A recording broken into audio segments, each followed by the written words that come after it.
ভালো আছো? এই মামা, হাই মামা। কথা কও না কে মামা? মামা মনে হয় আমার উপর রাগ করছে। তাই তো মামা আমাদের দিকে চইলা যাইতেছে।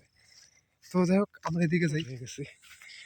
তো এই যে দেখো, সুন্দর নদী, এই ঝর্ণা আমি যদি দেখাই তো একদম পরিষ্কার। তো এইখানে আছে ছোট ছোট ঘাস, আর তলে যে আছে শিউলি, দেখো কত সুন্দর, একদম সফট, মানে সেই লেভেলের সফট আর কি। মেইনলি আমি কোনো প্রফেশনাল ইউটিউবারও না বা প্রফেশনাল কোনো ব্লগারও না, আমি শুধু জাস্ট আমাদের এই সুন্দর গ্রামটা তোমাদের সাথে একটু শেয়ার করার জন্য, আর এরকম নিরিবিলি একটা জায়গায় যদি মানে তোমাদেরকে স্পেন্ড করার জন্য, মানে কাটানোর জন্য, মানে জাস্ট এই ভিডিওটা করা আর কি।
এর আগে যদিও আমি আইছি এখানে, অনেকবার আইছি, বাট কখনো এত সুন্দর করে আমি দেখিনি যে আমাদের এই গ্রামের এই জায়গাটা এতটা সুন্দর আর কি। তো যদি আমি আগে এইভাবে ভাবতাম, তাহলে হয়তো অনেক আগেই এই ভিডিওটা তোমাদেরকে উপহার দিতাম। কারণ আমি না প্রফেশনাল ইউটিউবার না প্রফেশনাল ব্লগার, আমি জাস্ট শুধুমাত্র আমি যে জায়গাটাতে কাটাই সেই জায়গাটাই শুধু তোমাদেরকে দেখানোর জন্য এই ভিডিওটা করা।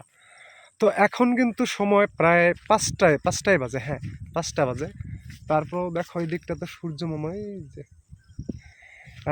চরে কিন্তু অনেক গরু কিন্তু দেওয়া আছে, বাট আমি কিন্তু নিজের মনের কথা নিজের কাছেই শেয়ার করি, নিজের গল্প নিজেকেই বলি, নিজের আবেগ নিজের অনুভূতি নিজের কাছেই বলি আর কি। তো সব মিলে আর কি জায়গাটা খুব সুন্দর আর কি।